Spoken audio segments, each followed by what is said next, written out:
glass. Let Empire Glass replace your cracked windshield and will still pay up to $100 of your comprehensive insurance deductible. And will now give you 24 free dinners to Sweet Tomatoes, the ultimate salad buffet restaurants, with any windshield replacement. So for the highest in quality windshields, including free mobile service, up to $100 off your comprehensive deductible, and 24 free dinners to Sweet Tomatoes. Call Empire Glass today at 503-251-9881. When you think glass, think Empire. Hugh Rodham and Roger Clinton for the hour, tonight, 9 Eastern. Science and Technology Week is just ahead, but first let's take a look at our headlines. Secretary of State Colin Powell is on a whirlwind diplomatic tour of the Middle East, the Persian Gulf, and Europe right now. Powell's first stop today was Cairo, Egypt, where he met with Russian Foreign Minister Igor Ivanov. Powell said the two had an excellent discussion on missile defense and Iraq. A big focus of Powell's four-day trip is to rebuild support for UN sanctions against Iraq. The nation's governors are in the nation's capital this weekend. Both Democrat and Republican state leaders are trying to forge some consensus on Bush administration issues such as education, health care, and tax cuts. They're also watching governor's elections 2 years from now, where Democrats have an advantage. In Central Florida, firefighters have some new strategies to try and contain an 11,000-acre wildfire along a stretch of Interstate 4 between Tampa and Orlando. A 10-mile stretch of the normally busy highway has been closed for more than a week now. Crews are installing a 3,000-foot-long pipeline with sprinkler heads, and they hope it will be ready for use by tomorrow and will be able to shut the fire and open the road by the beginning of the week. I'm Brian Nelson. We'll have more news at the top of the hour. And now, let's tune in to Science and Technology Week.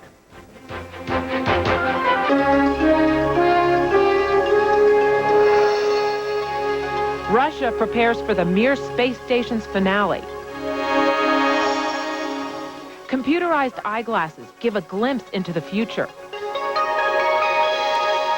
And revolutionary ideas in home building don't have to be high-tech.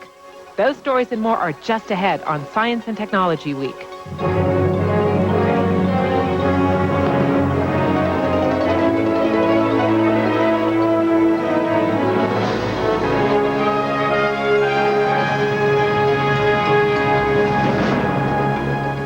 Welcome, I'm Ann Kellen. You may enjoy looking at a beautiful sunrise or sunset, but have you ever thought about listening to the sun? NASA scientists have, and now their experiments are yielding up some solar sounds. Now you'll need to listen closely to hear them. This is what scientists say the sun sounds like. The equivalent of a solar heartbeat. Solar scientists used listening devices to unravel some of the mysteries of Earth's nearest star. It's not the actual sound. Sound can't travel through the vacuum of space, but a recreation based on the waves recorded by the devices. Each pitch corresponds with the movement and vibrations of various hot gases as they flow like rivers beneath the sun's surface, similar to how trade winds blow on Earth. Scientists translate the sounds they make into images. This allows a unique glimpse inside the sun's complex architecture to answer questions about its temperature, chemical makeup, and how gases inside ebb and flow. What we're finding is that there are very interesting structures inside. There's an equatorial belt of faster moving material, and then farther up near the poles, we believe that there's a jet stream of material moving about 60 miles an hour up at a very north latitude. The Michelson Doppler imager aboard a sun-orbiting satellite captures movements on the surface, seen here. Each of these granules, by the way, is the size of Texas. To hear the sounds, scientists had to speed up the vibrations 42,000 times and compress 40 days of solar activity into just a few seconds. As for what we can do with this information, NASA scientists hope that listening to the sun will give us earlier warnings of dangerous solar activity, the kind that can disrupt power lines, satellites, and navigational systems here on Earth. Right now, we can image when an eruption happens on the surface of the sun and determine when the disturbance is propagating across the solar system. But by imaging the far side of the sun with sound waves, we can determine what's over the horizon. The Mir space station will soon come down to Earth. That's got several different groups of people upset for a lot of different reasons. Steve Harrigan reports from Moscow. Russian space officials can't say yet exactly when the Mir is coming down, mid-March, give or take a week, or exactly where, the Pacific Ocean between Australia and Chile, give or take 5,000 kilometers. And they can't give a 100% guarantee that no one will get hurt. There's only a 0.02% chance that the station will fall on a city. The 136-ton station, which has been descending about 1 kilometer every day, will eventually be forced out of orbit using the engines of a docked cargo ship. As many as 1,500 fragments, according to Russian scientists, some weighing up to a ton, will not burn up upon the Mir's re-entry into the atmosphere. 80 nations have expressed their concern to the Russian government. They want to know where the gas tanks and the engines will land. Inside Russia, a different concern over the end of a symbol of Soviet achievement in space. These people don't want the Mir to come down. We used to have something to be proud of when the whole country was striving for something. Now all we have is resentment. That symbol has been tarnished by a fire on board, a collision with a supply ship, and numerous computer failures. After 15 years in orbit, the final active Mir is just weeks away. The world waiting to see if it will go out with a splash or a bang. For Science and Technology Week, I'm Steve Harrigan. For a while last week, the astronauts on the Space Shuttle Atlantis must have been wondering if they would ever get back to Earth. The shuttle finally landed at Edwards Air Force Base in California on Wednesday. Landing was originally scheduled for Sunday at Kennedy Space Center in Florida, but gusty winds prevented it on Sunday and Monday and on Tuesday. The problem was thick, low clouds. During the 13-day mission, the Atlantis astronauts delivered and installed the laboratory module on the International Space Station Alpha. Coming up, will the computer of the future be something you wear or even implant in your body? We'll be right back with that.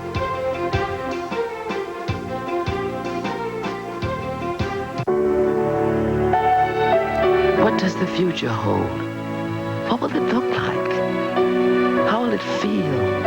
At New York Life, we are confident that whatever tomorrow brings, our values will remain steadfast. The financial strength of our products, the integrity and humanity of our company. So no matter what it looks like, tomorrow, like today, New York Life will be the company you keep.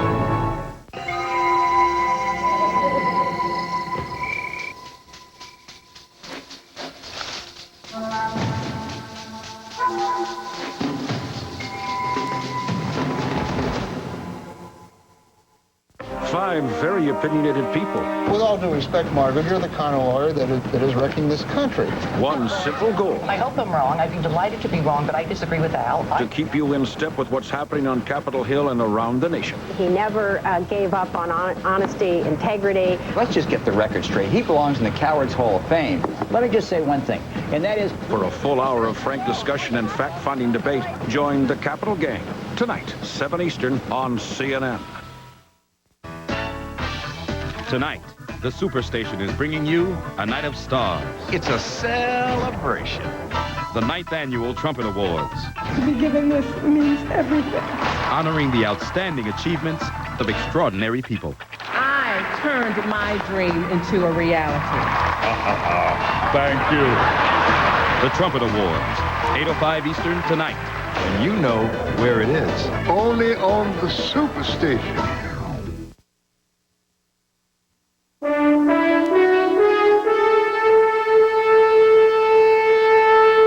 If you could give yourself a photographic memory, a vast storehouse of knowledge, and a big boost in brain power, would you do it?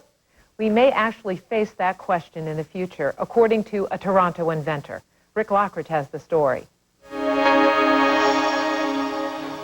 The coolest shades on the University of Toronto campus belong to Professor Steve Mann and grad student Corey Manders. They're wearing computerized cameras called iTaps and seeing the world cyborg style. The idea of the iTap is to modify the visual perception of reality computationally. Oh, cool. Man believes we'll one day use wearable or even implantable computers to record everything we see, remember everything we'd otherwise forget, and do all our really hard thinking for us. And all the while, he predicts, we'll be connected to each other in ways we never imagined. While I'm at the grocery store, my wife can remotely look through my eyes at whatever I'm looking at and remotely comment.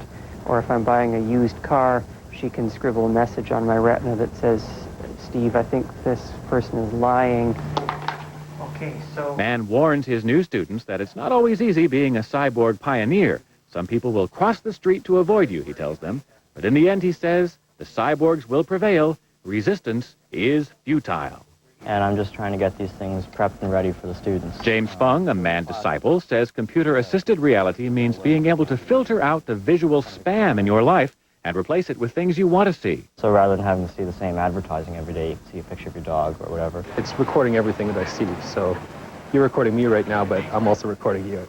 Corey Manders knows he looks a little strange with his headgear. He admits his wife isn't crazy about the Terminator look, especially when Corey insists on wearing this getup through airport security. I have about an hour and a half of arguing with the guy, trying to get onto the plane.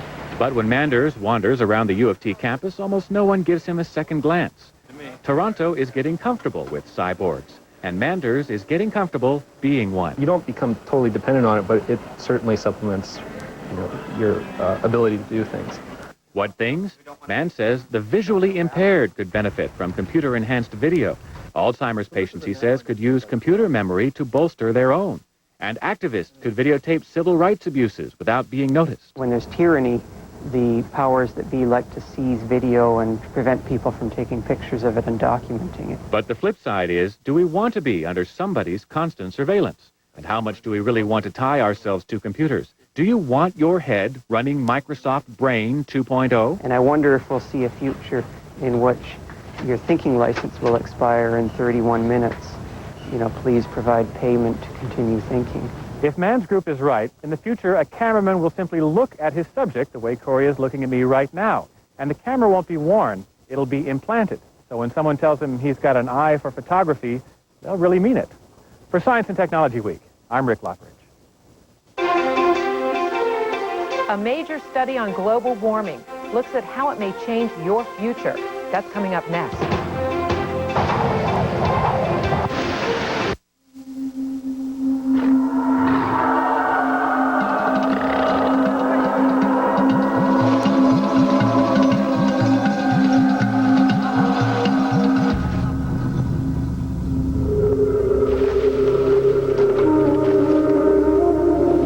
Dreyfus Technology Funds.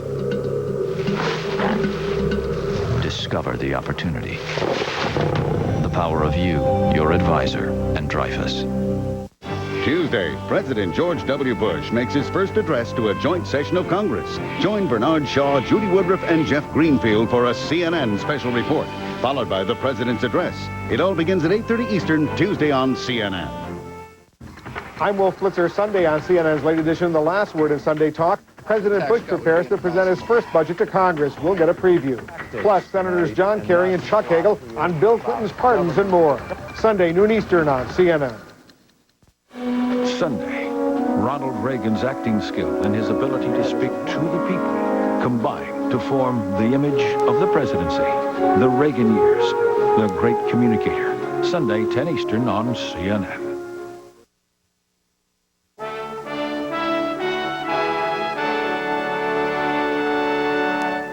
You've probably heard about the extinction event that wiped out the dinosaurs 65 million years ago. But there was a much more devastating event millions of years before that that eliminated 90% of life on Earth. Well, now scientists think they know how it happened. Scientists say 250 million years ago, before even the dinosaurs existed, an asteroid 4 to 8 miles across slammed into Earth with a force of 1 million or more earthquakes.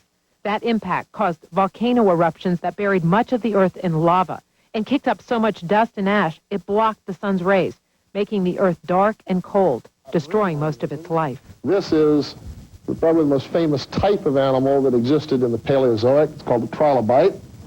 And the trilobites went completely extinct. As did most of the 15,000 species on Earth at the time, including shellfish and coral. Fish fared better than most. These very active animals actually made it through with only about 40% rather than 90% extinction. No one knows where this asteroid hit, but others have left their mark, like this smaller one in Arizona. Does this mean it could happen again? If so, when? You shouldn't worry, say scientists. They calculate an asteroid hits Earth once every million years. We know where the big ones are, and even if a smaller one was coming at us, we'd get plenty of notice.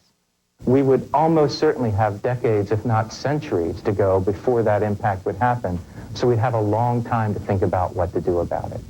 Scientists made this discovery by digging deep into the Earth's core. They found gases only found in outer space, trapped in carbon molecules called Buckminster fullerenes, or buckyballs. Scientists now say those alien gases rode in on a speeding asteroid.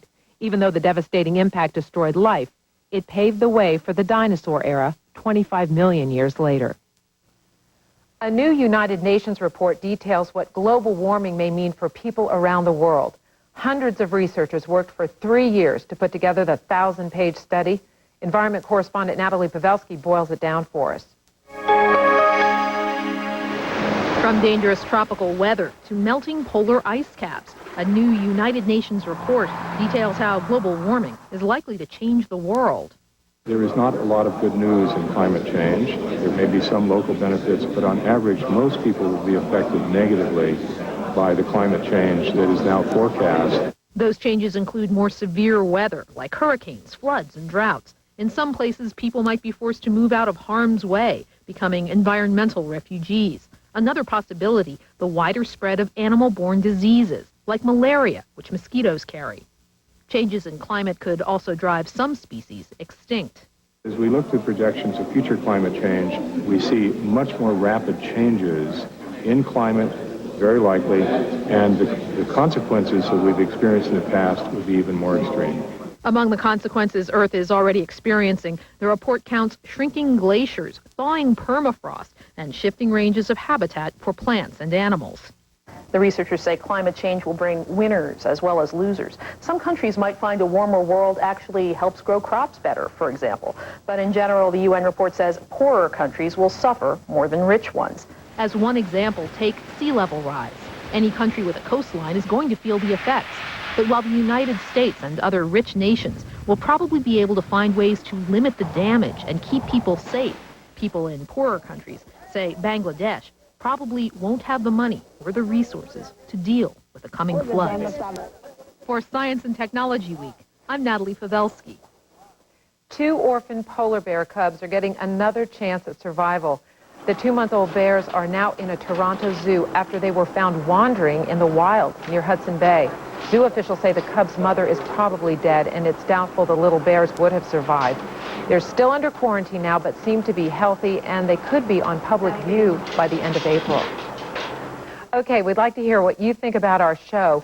You can email us at scitechweek@cnn.com. We may not be able to answer every email, but we do promise to read all of them, and thanks for your comments so far. When we come back, architecture students learn some secrets of home building that can't be found in textbooks.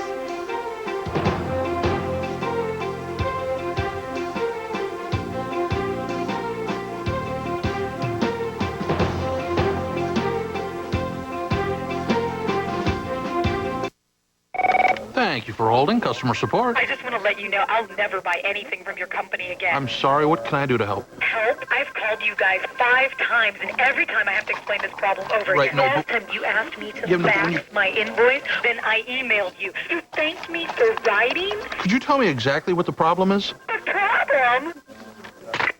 Hello? Business as usual is the problem. Siebel eBusiness is the solution. Siebel, e-business for a customer-driven world. What's the easy way to get online? It's gotta be America Online. Easy. I love hearing, "You've got mail." Free 24-hour customer service. Everyone I know is on AOL. Easy. My favorite feature on AOL is instant messages. I feel real secure with AOL. Easy. With ground controls, I feel better about my kids being online. AOL's the easy one. So easy to use, no wonder it's #1. Call 1-800-4online. Easy. Yeah.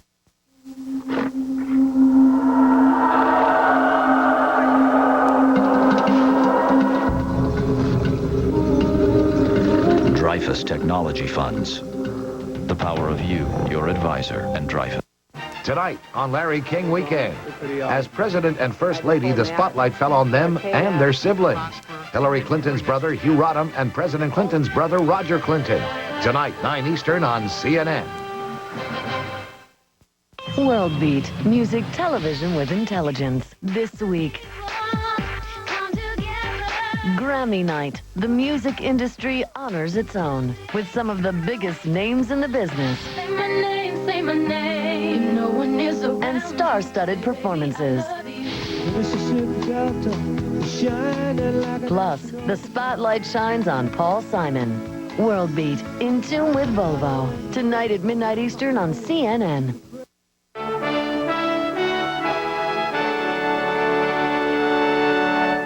Architecture students study high-tech building materials and design sleek skyscrapers, but some of them learn more than that.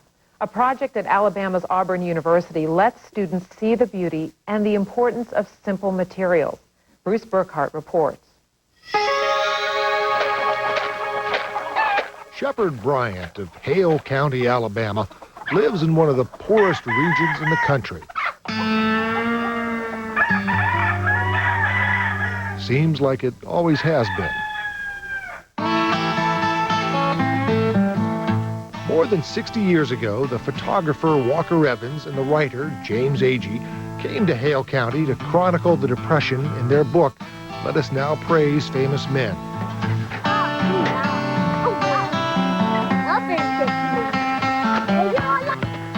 Today, the faces are more black than white, but still the face of poverty. That's what I built there myself. You built that yourself? You lived in that? Yeah, sir. All my children born right over there. All your children born right there? If ever a man and a woman needed a new house, it was Shepard and Alberta Bryant. But one made from hay? Oh, yes, sir. You were worried about the cows eating your house. Yeah, I sure was. It's hay bale. And hay bales. Those are hay bales behind that stucco wall right there. Professor Samuel Mockbee, everybody around here calls him Sambo, is Alberta and Shepard's architect. Or rather, his students are.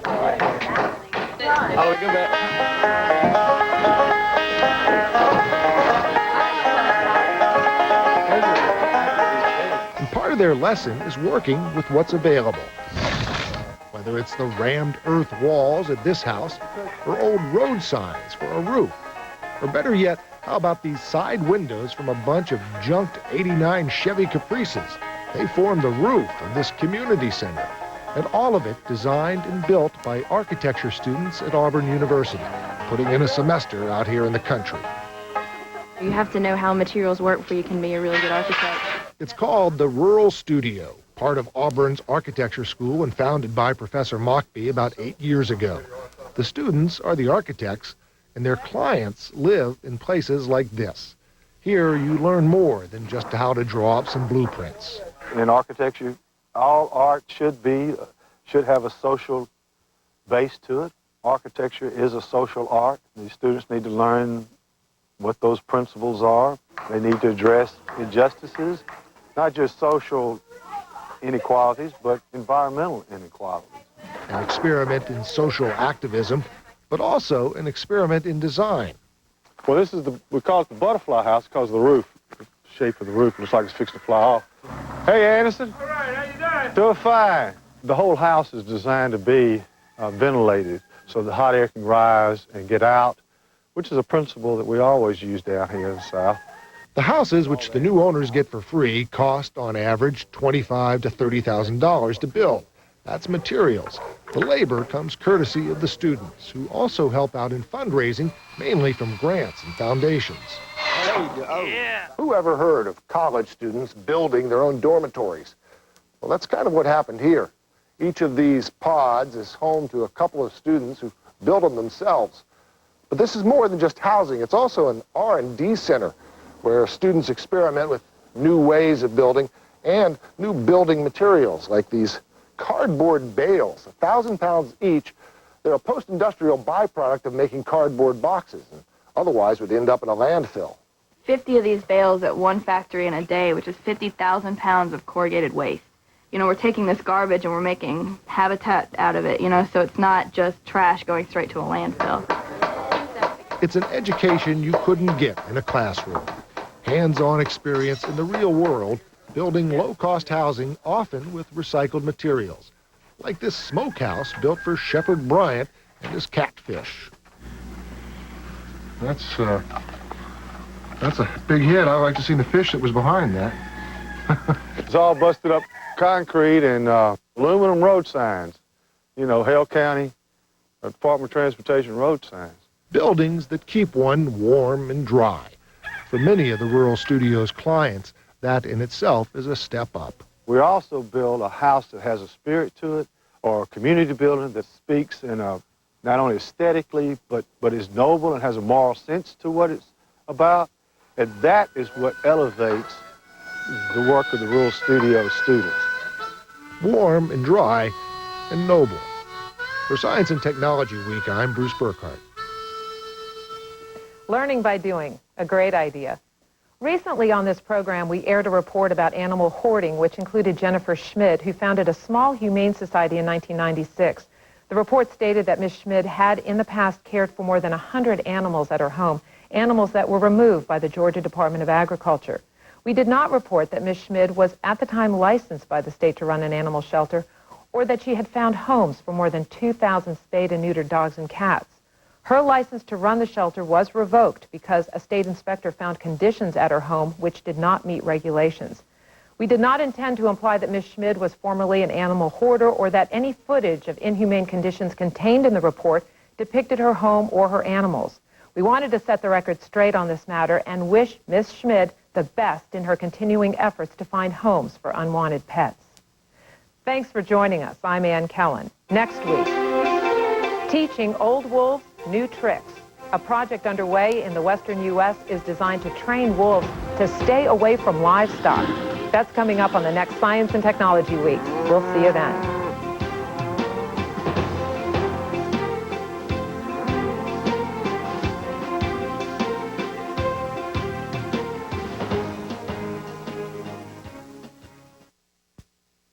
Closed captioning for this program has been provided by Verizon Communications.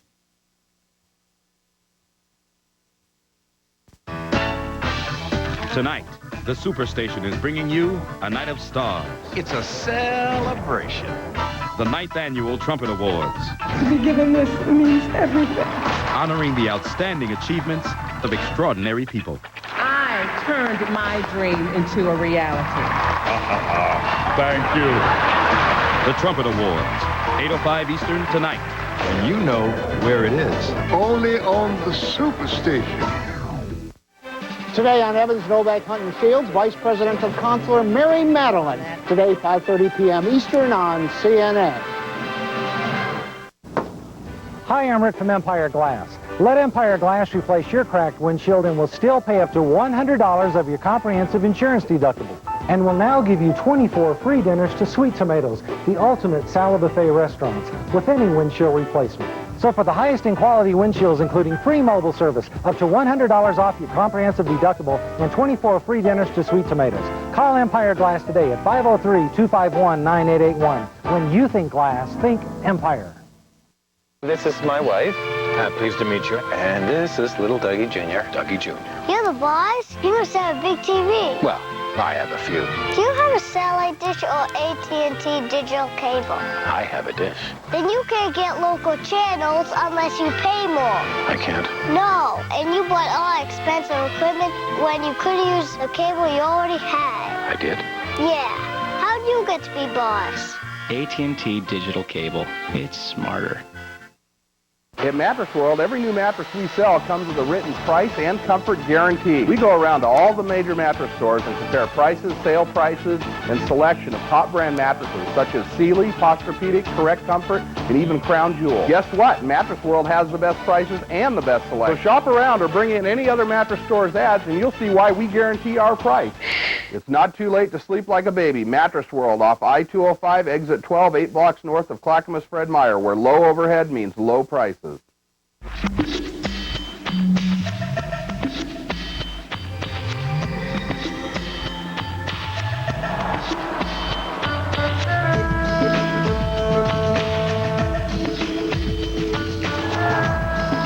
Some cars get Jiffy Lube signature service every 3,000 miles. And some cars don't. Jiffy Lube signature service. It's complete car care using Pennzoil and Quaker State products. Does your car get it? This is CNN. Hello and good afternoon. I'm Brian Nelson. CNN.com is up next, but first, let's have a quick check of the headlines of this hour. Secretary of State Colin Powell is continuing his swing throughout the Middle East. Powell is in Israel right now, where he will meet with outgoing Prime Minister Ehud Barak later today. Earlier, Powell held talks with Russia's foreign minister in Cairo, Egypt. The two men discussed their nation's missile defense plans. Powell also had met with Egypt's foreign minister and the Egyptian president, Hosni Mubarak. Last weekend's Daytona 500 winner Michael Waltrip escaped injury today when he crashed his car during NASCAR qualifying laps in Rockingham, North Carolina. And Dale Earnhardt Jr. safely completed his qualifying laps this afternoon in Rockingham. Less than a week ago, his father was killed in the last lap of the Daytona 500 race in Daytona, Florida. And that's a quick look at your headlines for now. CNN.com is straight ahead.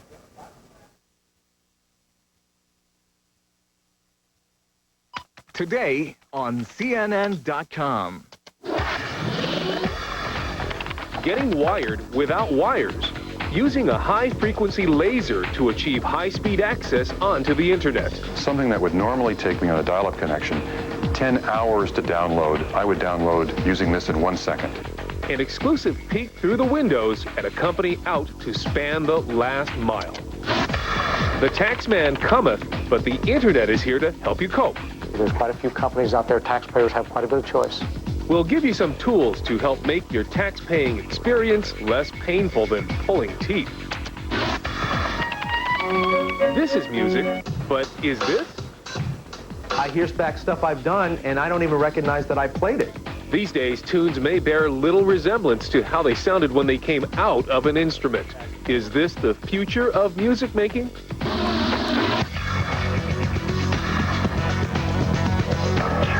CNN.com with James Hattori. Hi, everybody, and welcome to CNN.com. I'm James Hattori. The information superhighway may travel at the speed of light, but anyone who's waited for a big file to download over a 56K modem knows the off-ramps can be painfully slow.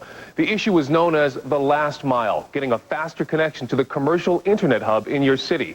But technology just being rolled out is shedding some new light on the problem. For an exclusive look, let's go to Seattle, Washington.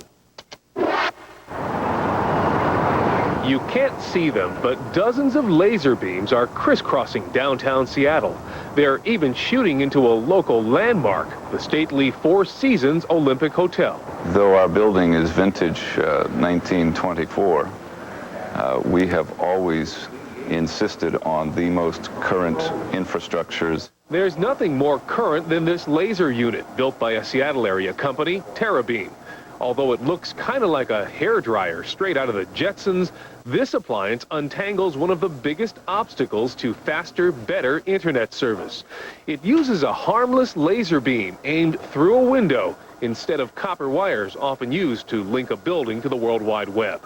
No more dial tones. Connections in every room hook up to a local area network fed by a single TerraBeam unit. This will be available throughout the hotel and in all of our meeting rooms.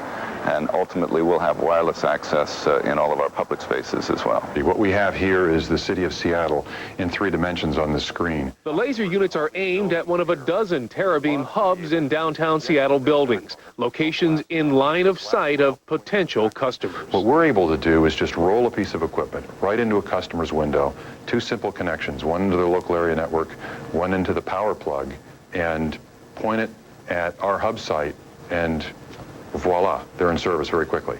Seattle is the first of 6 major U.S. cities TerraBeam plans to have up and running this year. It's betting that lasers will be an attractive alternative to this. Digging up roads and laying fiber optic cable, the high-speed, high-capacity conduit which makes up much of the backbone of the World Wide Web. Fiber optics are already in place between cities, usually leading to one central building. The problem for businesses is getting high-speed access to that backbone. There's a river of fiber optic networks and local loops that are going right through the sidewalks. We've seen the construction. We see the wires and cables being buried. Problem is only 4, 5, 6% of the nation's buildings, office buildings, are actually connected to those high-speed fiber networks. They now use some conventional forms to get high-speed data. They use T1 lines and T3s and a variety of other services, but they're not fiber speed. So how fast are TerraBeam's lasers? Well, a dial-up service like AOL or Earthlink usually carries data as fast as 56 kilobits per second. A commercial T1 line up to 1.5 megabits per second. But TerraBeam's lasers race along at up to 1,000 megabits per second, the same as fiber optic cable. But if you think about a dial-up connection to the internet, and I was going to get a very big file, a huge file, something that would normally take me on a dial-up connection 10 hours to download, I would download using this in 1 second. That kind of capacity allows video teleconferencing without the usual audio delay or erratic movements on screen. James, say a number, she'll say the next number. Oh, 1, 2, 3. 4, 5, 6. It's just as quick as if you were in the same room physically. That was a big selling point for Avenue A, a Seattle-based internet marketing firm, which was a trial customer using TerraBeam to connect offices in 2 separate buildings a half-mile apart. Plus, with no streets to dig up, getting fiber speed service is a lot quicker. And TerraBeam allowed us to get up within 2 to 3 weeks versus traditional companies when we want bandwidth, which takes somewhere between 90 and 180 days. So far, the only drawback is fog. No small issue in Seattle. It doesn't stop the signal, but it weakens it. So here, TerraBeam had to build more hub sites than it would in a city with less inclement weather like Phoenix. The new units have an auto gain feature, which handle that and give more powers to the optics to break through the fog and then power down when the fog dissipates. So it's they've solved the problem. What's not foggy are TerraBeam's goals, being a first mover with a new technology. They'll be the first one to the marketplace offering the service, but they won't be the last. So they've got this window of opportunity to strike while the iron is hot. Yesterday, the internet was text. Today, the internet is pictures and graphics with a little bit of video clips. Tomorrow, the internet is full motion video, entertainment quality video, audio, streaming video and audio. Takes enormous amounts of bandwidth. So you're probably wondering, is there a laser in your future piping high-speed access to home computers? Well, for now, TerraBeam is focusing strictly on businesses. Next on CNN.com, free music.